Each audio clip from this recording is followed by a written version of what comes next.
أذن للذين يقاتلون بأنهم ظلموا وإن الله على نصرهم لقدير.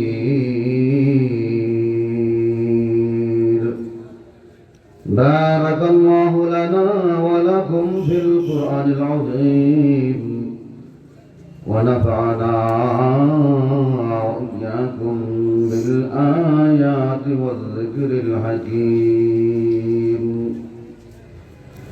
وعن سهل بن حنيف عن أبيه عن جده رضي الله تعالى عنه قال رسول الله صلى الله عليه وسلم: من سأل الله الشهادة بصدق بلغه منازل الشهداء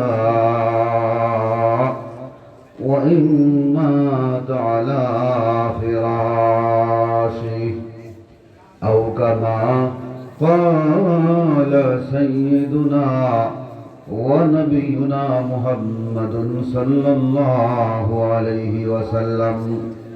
চক্ষু দুটি বন্ধ করে অন্তরটাকে মদিনা মুনওয়ারার দিকে মুতাওয়াজ্জা করে ভক্তি ও শ্রদ্ধা মিশ্রিত কণ্ঠে আমরা সকলেই দুরূদ শরীফের হাদিয়া পেশ করি। আল্লাহুম্মা সাল্লি আলা মুহাম্মাদিন ওয়া আলা আলি মুহাম্মাদ কামা সাল্লাইতা আলা ইব্রাহিম ওয়া আলা আলি ইব্রাহিম ইন্নাকা হামিদুম مجيد. اللهم بارك على محمد وعلى آل محمد كما باركت على إبراهيم وعلى آل إبراهيم إنك حميد مجيد. জামিয়া মিরকাতুল উলুম গয়াসপুর ইন্দ্রেশ্বর রাজনগর মৌলভীবাজারের বার্ষিক ওয়াজ ও দোয়া মাহফিলের শ্রদ্ধাভাজন সভাপতি মণ্ডলী, প্রধান অতিথি, বিশেষ অতিথিবৃন্দ, জামিয়ায় বর্তমানে উপস্থিত আছেন ঐতিহ্যবাহী জামিয়া হেমাদ ইসলাম ঘরগাঁও রেল মাদ্রাসার স্বনামধন্য শেখুল হাদিস নায়েবে নাজিম তালিমাত শায়েখ হযরত মাওলানা মুসলিমউদ্দিন আহমেদপুরী সাহেব সহ দিগর ওলামায়ে কেরাম, মুরব্বিন আযম, নওজোয়ান ভাইয়েরা, বাসা বাড়ি থেকে কান পেতে বসে থাকা আমার অত্যন্ত শ্রদ্ধেয় মা বোনেরা, শুরুতেই রব্বে করিমের লক্ষ কোটি শুকর গুজার হয়ে যেমনি অত্যন্ত দয়া করে, মায়া করে, মহব্বত করে, আল্লাহকে ভালোবেসে, রাসূলকে ভালোবেসে, কোরআনকে ভালোবেসে, হাদিসকে ভালোবেসে কোরআন হাদিসের আলোচনা শোনার জন্য আমাদেরকে বাড়িঘরের গুরুত্বপূর্ণ কাজ ছেড়ে দিয়ে খোলা আকাশের নিচে রঙিন সামিয়ানা টাঙ্গিয়ে আমরা একে অপরের সাথে মহব্বতের সাথে মিলে জুলে বসার তাওফিক নসিব করলেন। সেই মনিবর দরবারে মন প্রাণ উজাড় করে সমস্বরে বলিষ্ঠ কণ্ঠে সুউচ্চ আওয়াজে ইমানদার হিসেবে ঈমানের আওয়াজকে বুলন্দ করে আকাশ বাতাস মুখরিত করে হৃদয়ের সকল আবেগ অনুভূতিকে উজাড় করে দিয়ে আমরা সকলেই জুড়ে শুনে বলি আলহামদুলিল্লাহ।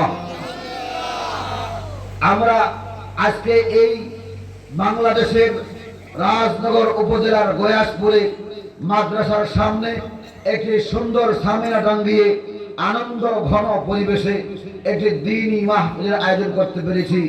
এইটা যে কত বড় সৌভাগ্যের, এই কথাটা বুঝতে পারে ওই সকল জনপদের লোক যারা আমাদের মতো যখনই ইচ্ছা হয় তখনই দ্বীনি মাহফিল করতে পারে না, যখনই ইচ্ছা হয় তখনই আল্লাহর শৌর্য নিয়ে কথা বলতে পারে না, ইসলামের শৌর্য নিয়ে কথা বলতে পারে না, আল্লাহর গুণগান মাইকে বলতে পারে না, জুমার নামাজ প্রকাশ্যে আদায় করতে পারে না, ঈদের নামাজ ঈদগাহে গিয়ে পড়তে পারে না।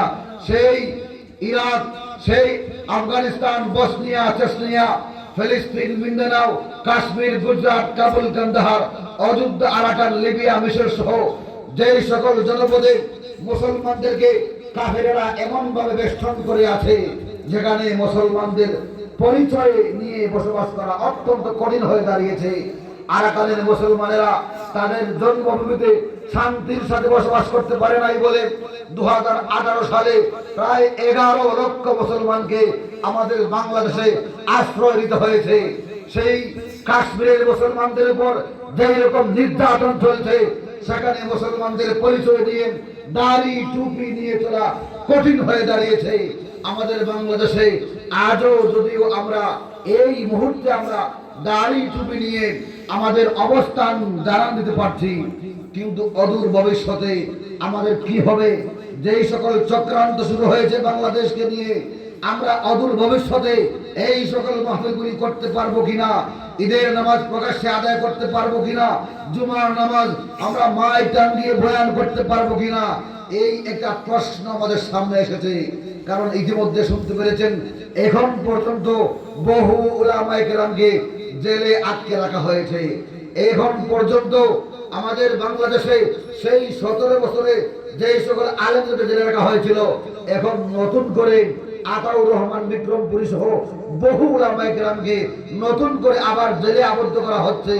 তাদের অপরাধ কি? অপরাধের কোনো প্রমাণ তাদের কাছে নাই, বলে যে আমরা বিশেষ ক্ষমতা আইনে গ্রেফতার করেছি, বলে নাউজুবিল্লাহ।